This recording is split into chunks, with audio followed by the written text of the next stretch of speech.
मोहब्बत एक ऐसा खूबसूरत, गहरा और पाकीज़ा जज्बा है जो इंसान की ज़िंदगी को मुकम्मल तौर पर बदल कर रख देता है। जब किसी के दिल में सच्ची मोहब्बत पैदा होती है तो वो दुनिया की हर चीज़ से बेनियाज हो जाता है और उसे सिर्फ अपना महबूब ही हर तरफ नज़र आता है।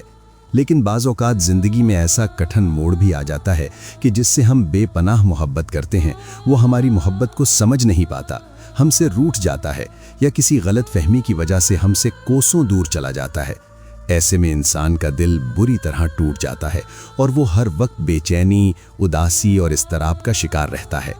सच्ची मोहब्बत का मिलना दुनिया की सबसे बड़ी नेमतों में से एक है और जब ये नेमत हाथ से फिसलने लगे तो इंसान हर मुमकिन कोशिश करता है कि किसी न किसी तरह अपने रूठे हुए महबूब को वापस अपनी ज़िंदगी में ले आए। आज का ये ख़ास अमल तिलिस्माती अमलियात की दुनिया का एक ऐसा नायाब, ताकतवर और मुजर्रब राज है जो ख़ास तौर पर उन बहन भाइयों के लिए पेश किया जा रहा है जो अपनी सच्ची मोहब्बत को पाने के लिए बेकरार हैं और तमाम तर कोशिशों के बावजूद मायूस हो चुके हैं। रूहानियत और अमलियात की पुरअसरार दुनिया में किसी शख्स की तस्वीर पर किया जाने वाला अमल बहुत ज़्यादा अहमियत और ज़बरदस्त ताकत रखता है। जब आप किसी की तस्वीर सामने रखकर उस पर कोई कुरानी वजीफ़ा या अमल पढ़ते हैं तो आपकी मुकम्मल तवज्जो, आपके ख्यालात और आपके दिल की गहराइयों से निकली हुई रूहानी लहरें बराह रास्त उस शख्स के दिलो दिमाग तक सफ़र करती हैं।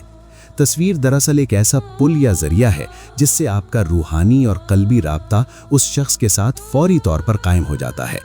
इस अमल की सबसे बड़ी और हैरान कुन खासियत यह है कि इसका असर बहुत तेज़ी से ज़ाहिर होता है। आपका महबूब चाहे दुनिया के किसी भी कोने में क्यों न बैठा हो, इस अमल की बरकत से उसका दिल आपकी मोहब्बत में बेचैन हो जाएगा।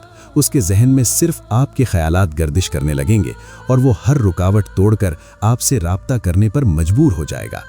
ताहम इस ताकतवर अमल को शुरू करने से पहले चंद इंतहाई अहम बातों का ख्याल रखना बेहद ज़रूरी है।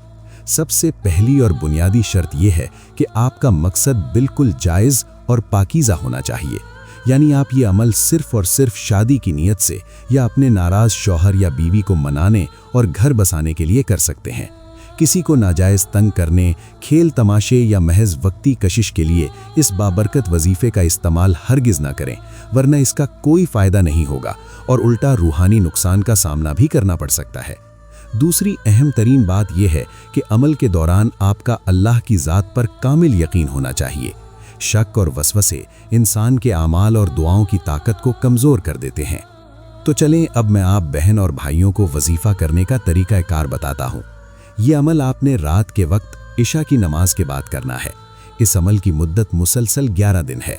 सबसे पहले ताज़ा वज़ू कर लें और किसी पाक, साफ़ और पुरसुकून कमरे में किबला रुख होकर बैठ जाएं, जहां अमल के दौरान कोई आपको रोके टोके नहीं। अपने महबूब की एक साफ़ तस्वीर मोबाइल में या प्रिंट की हुई अपने सामने रखें। पूरी तवज्जो और ध्यान महबूब के चेहरे पर रखें।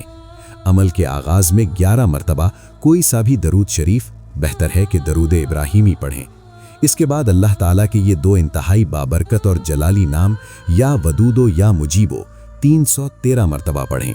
पढ़ते वक्त तसव्वुर ऐसा मजबूत हो कि जैसे महबूब आपके पास बैठा है और आपकी बात सुन रहा है।